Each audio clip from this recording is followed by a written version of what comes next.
Hello everyone, my name is Natalia and today we're going to make this beautiful cow keychain. Look how cute it is. To make this keychain, I used a 2.5mm hook and the safety eyes are 7mm. These little cows are great as keychains to hang on backpacks, on bags, or as souvenirs. I hope you like them a lot. Don't forget to give me a thumbs up if you do, and without further ado, I'll leave you with the step-by-step instructions. Alright girls, let's get started. I'm using a 2.5mm hook. We're gonna start with the white color. We'll begin, let's say, with the cow's head. Make a magic ring with 6 single crochets.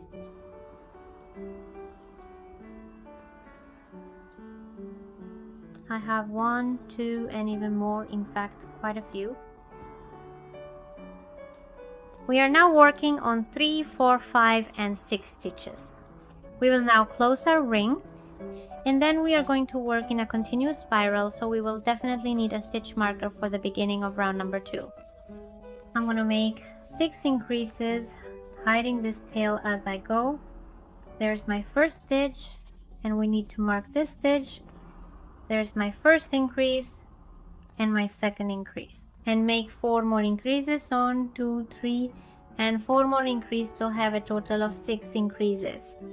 For round 3, I'm gonna use this yarn tail as a marker. You can use the yarn tail or a stitch marker like this, little wave, the same, a bit of yarn, a thread, whatever you have on hand. So for round 3, I make a single crochet, mark it, and then an increase, and we repeat that sequence 6 times. We repeat 1 single crochet, 1 increase, 1 single crochet, 1 increase, and so on until we reach the marker for the next round, round 4. The sequence is 2 single crochets. I mark the first one. If I forget to tell you to mark the first stitch, you should always mark it anyway. Mark it. 2 single crochets and an increase. Obviously, if you already have it figured out, but for those who need it and are just starting, always mark the first stitch so you don't get lost. So we repeat the sequence. It's 2 single crochets, 1 increase, 2 single crochets, 1 increase, and we repeat it 6 times. In total, for round 5, we do 3 single crochets, mark the first one, 1, 2, 3, and an increase. We're going to carefully repeat this entire sequence all the way around the piece. For round number 6, we will specifically do 4 single crochets. That is 1, 2, 3, and 4, followed by an increase. We repeat that sequence all the way around. 4 stitches, 1 increase, 4 stitches, 1 increase. And now, from round 7 to 13, we do 1 single crochet in each stitch. Don't forget to always mark the first stitch. That way we don't get lost. There are no more increases, just 1 single crochet in each stitch. Continue like this until round 13, including it. Keep going until you finish, and this is how it should look. Now, for round 14, we do 4 single crochets, mark the first one 4, and then a decrease. We repeat that sequence all the way around. 4 single crochets, 1 decrease, 4 single crochets, 1 decrease, and so on. For round 15, we do 3 single crochets and 1 decrease. We're going to repeat that sequence. 3 single crochets, 1 decrease, 3 single crochets, 1 decrease. I finished round 15 and I've already put in the eyes, so we count from the top. 1, 2, 3, 4, 5, 6, between round 6 and 7. That's where we place the eyes, and as for the spacing, between one eye and the other, there are 6 stitches, 1, 2, 3, 4, 5, and whenever you want, you can stuff it a little after round 16. We make 2 single crochets and 1 decrease, and we repeat that sequence all the way around. 2 stitches, 1 decrease, 2 stitches, 1 decrease. If you've already sufficiently stuffed the piece a bit, now we will proceed to do 1 single crochet stitch and then 1 decrease stitch, carefully repeating that precise sequence all the way around the entire circumference of your work. 1 stitch, 1 decrease, 1 stitch, 1 decrease. Girls, I finished my round, and from here we pull, cut a long strand to close it up well, and you need to stuff the head firmly. Thread it onto a yarn needle, and as you can see, there are 12 stitches here. Now we are going to carefully proceed through all of the 12 individual stitches, meticulously grabbing only the outermost loop of each stitch. We will be counting each stitch as we go along, and gently pulling the yarn a little bit after each one. I will count them out loud. 1, 2, 3, 4, and so on until I ultimately reach the final 12 stitches. To ensure a secure and neat finish, you will need to carefully close the opening completely, pulling the edges together firmly so there are no gaps remaining. Following that, create a strong and secure knot, making sure it is pulled taut to prevent any unraveling. Then, meticulously hide the remaining yarn tail by weaving it discreetly into the fabric, ensuring it is completely concealed from view and will not come undone.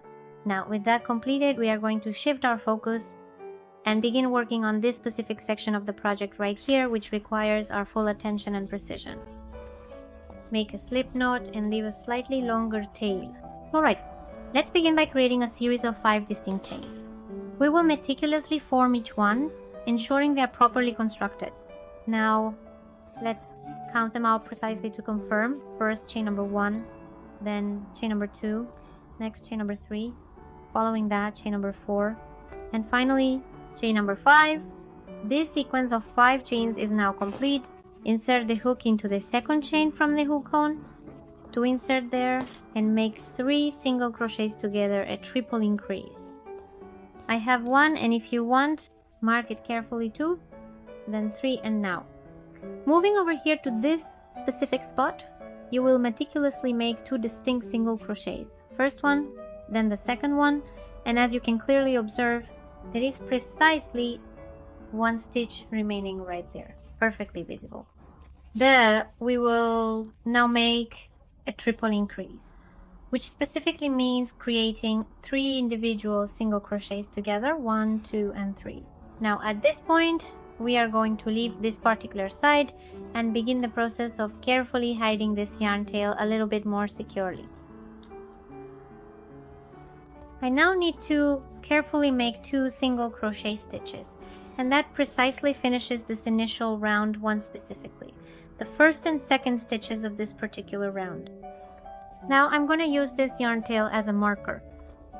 Girls, I told you to leave this yarn tail long because if this part turned out to be, if there was a very large hole, you could thread it onto a needle and close it up a bit. But in this case, I don't think SWAT didn't turn out big, so I think I'll just leave it as is. With this thread or any other, you can make a little stitch here at the back to close the hole a bit. We're going to work in a continuous spiral. I will carefully insert my hook into the very first stitch, the one I specifically told you to mark if you desired, and then with precision we're going to make an increase. If you want, you can carefully mark this stitch, perhaps using a stitch marker or a small piece of contrasting yarn, to easily identify it later in your work. This precise marking will help you keep track of your progress and ensure accuracy as you continue crocheting. There I have successfully completed 1 increase, which is the first of several planned increases for this row. Now I am going to proceed with making 2 more increases, meticulously working 1 increase and then immediately following it with the second increase, ensuring each is perfectly formed. After completing these crucial increases, I will then make 2 single crochets, executing each stitch with careful attention to tension and placement. And finally, I am going to meticulously do the exact same thing I just did, repeating the sequence of increases and single crochets to maintain the pattern and shape of the piece. On this particular side, I am meticulously going to make precisely 3 distinct increases specifically, 1, then a second, and finally a third increase, each one carefully executed. To be absolutely clear, that's 1 individual increase, followed by a second, and then a third and final increase, all performed with great attention to detail and precision on this very side. And I finish my second round with 2 single crochets, 1 and 2 for round number 3. We need to carefully perform 1 single crochet stitch and then immediately follow that with 1 increase stitch. This specific sequence, which involves one single crochet and one increase, should be repeated precisely 3 times in total. To clarify, you will execute one single crochet, then one increase, then another single crochet, then another increase, and finally one more single crochet followed by one more increase, completing the 3 repetitions of this fundamental pattern. And once again, I have just one single crochet stitch and one increase stitch remaining. Now, or in this particular round, 2 individual single crochet stitches.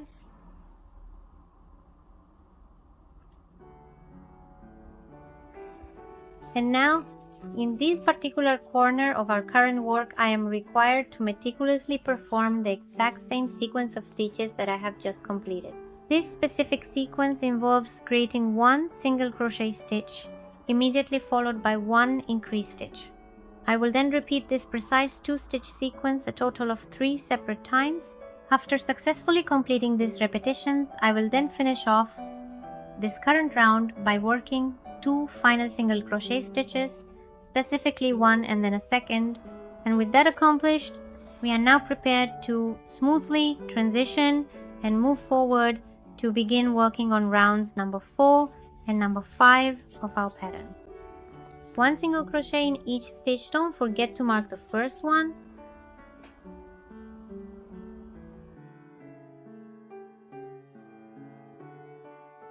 That's it.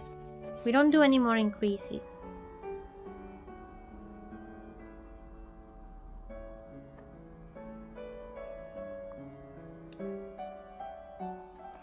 So that's how round 5 goes.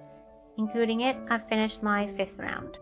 I close with a slip stitch and cut, leaving a long tail because we'll need it to sew the hood. And as I mentioned, here's this yarn end. If you want, you can cut off the ends you've already trimmed or make a stitch here to close it up a little. I'm going to meticulously make that particular hole so that you can clearly see it, okay? Just a little opening if it happens to be too big. You can easily close it up, but if not, just leave it exactly as it is. Like I previously said, securely tie a knot at the very back, making absolutely sure that it's completely secure, and then carefully trim the excess yarn a little bit. Alright, now let's sew. Look, just follow the image to place it right below the eyes. 1, 2, 3. There you go, and we sew it on. First, carefully pin it securely in place with some pins, and then I just gently grab a small bit from the face, from the head, from the face, hook it precisely there, and then carefully catch the stitch. You must continue this meticulous process, working your way around the entire perimeter of the object or material you are currently handling. Ensure that you maintain a consistent and even pace, meticulously covering every edge and seam until you have completed a full circuit. However, as you approach the very end of this continuous path, it is crucial to intentionally leave a small, unclosed section or gap. This deliberate opening, which should be just large enough to accommodate the subsequent step, is specifically designed to allow for the insertion of filling material. This filling material, often referred to as stuffing, will give the object its desired volume, shape, and texture, making it soft, firm, or pliable depending on the type of stuffing used and the intended final product. Therefore, carefully manage this final segment to ensure the opening is neither too large nor too small, providing optimal access for the stuffing process without compromising the structural integrity of the finished item.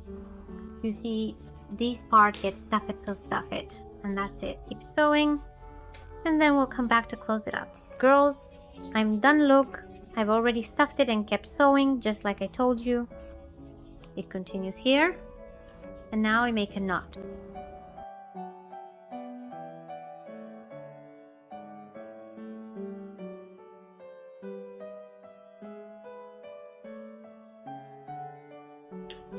Now let's begin to make the horns.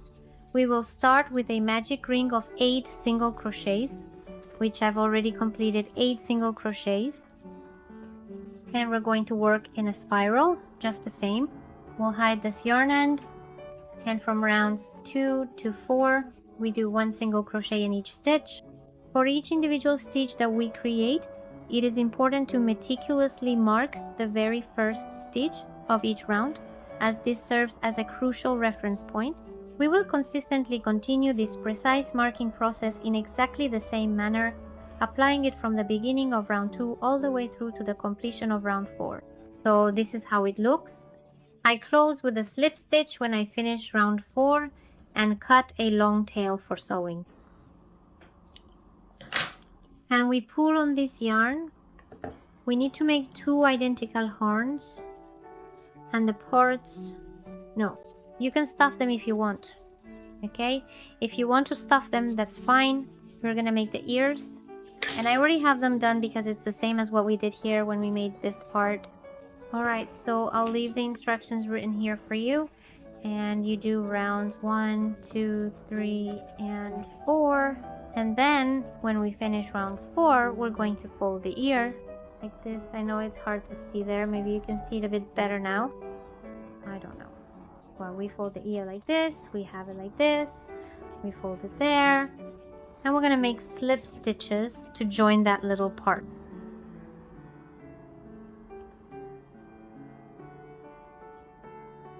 I have 1, 2, and 3, just 3 stitches made.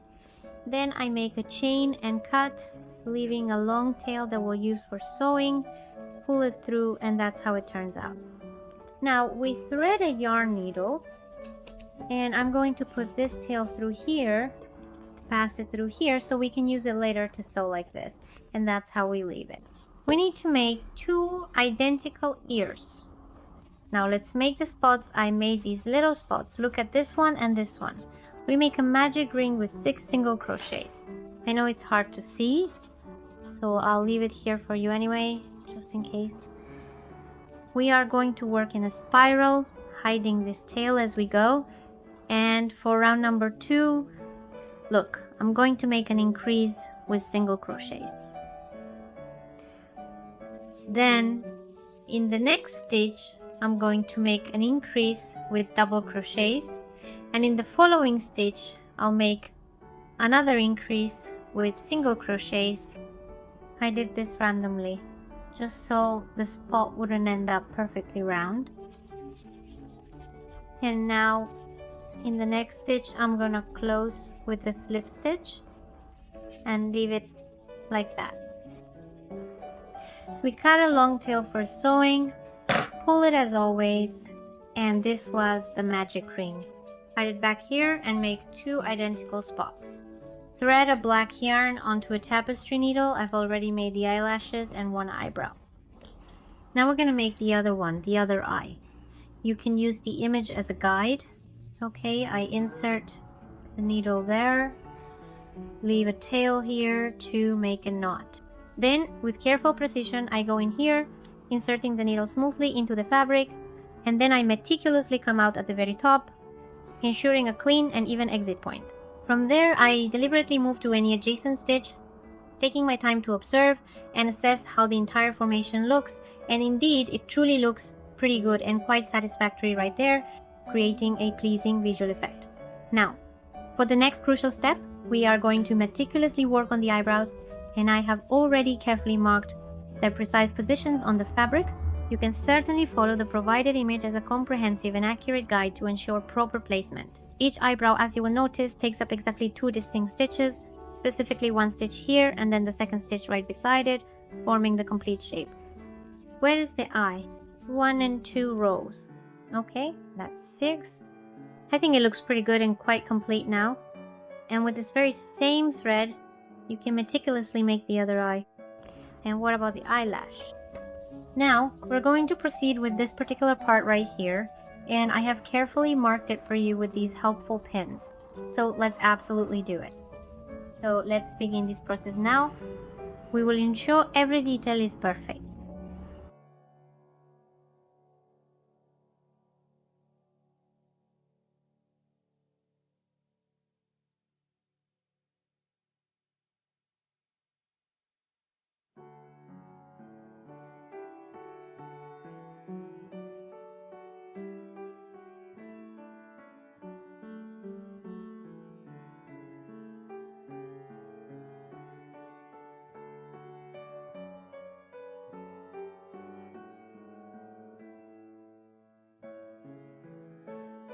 it seems that the elements are positioned a bit too close together, creating a somewhat cramped appearance.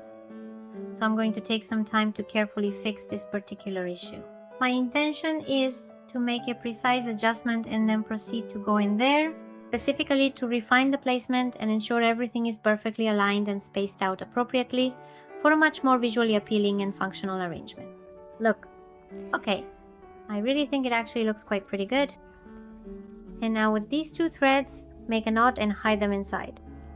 When you have completely finished making the delicate eyelashes, the perfectly shaped eyebrows, and this specific part right here, you can then carefully cut the thread, and we are going to meticulously sink the eyes into place. Now, with a precise size 10 needle, we are going to carefully join this other essential part with a soft white yarn, ensuring it is the exact same color you previously used for the head to maintain a consistent and beautiful appearance.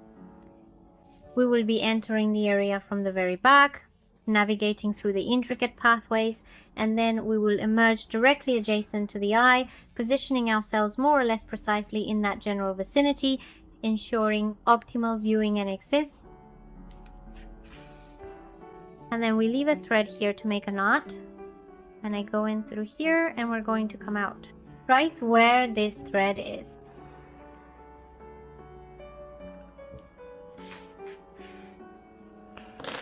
Pull gently and carefully, and then here you will meticulously make a secure knot and skillfully hide it completely inside. You must then precisely do the exact same procedure with the other eye, right? Alright girls, look, I've already attached the horns and the spots because they're sewn on the same way as this part, okay? That's why I went ahead, but I still want you to see the placement. Look, 1 and 2 rows there. We sew 1 and 2 rows and stitch them on. The spot is above the eyebrow and it's right here. Then, as always, make a knot and hide it inside. Attach the horns and 1 ear.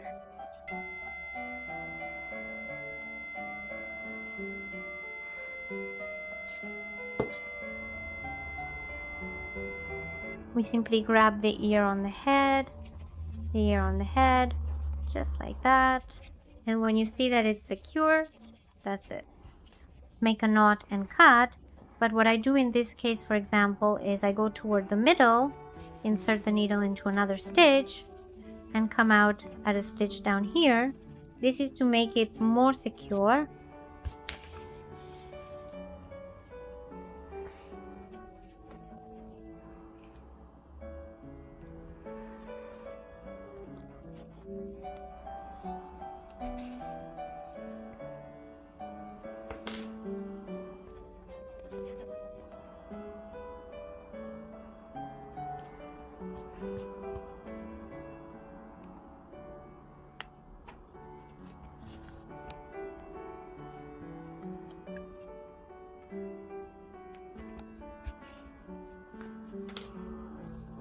Now, make a knot here and hide it inside. Alright, so grab any keychain ring you have. This one is kind of big, but it's the one I had. And use any color you like. I'm going to use a beautiful bright white color. And with a sturdy keychain that you already have, you can carefully pass it through the opening there and then meticulously thread it onto the yarn needle. Next, take these 2 loose ends, gently guide them through the very middle of the piece, and then securely tie a firm knot to finish. Yeah. Leave it as long as you want, about there. Then cut it and hide the knot so it disappears. And that's it. I hope you really enjoyed today's video. Honestly, I loved it. They turned out super cute, very sweet. Don't forget to give me a thumbs up if you liked it. Sending you a big kiss, and I'll see you in the next video.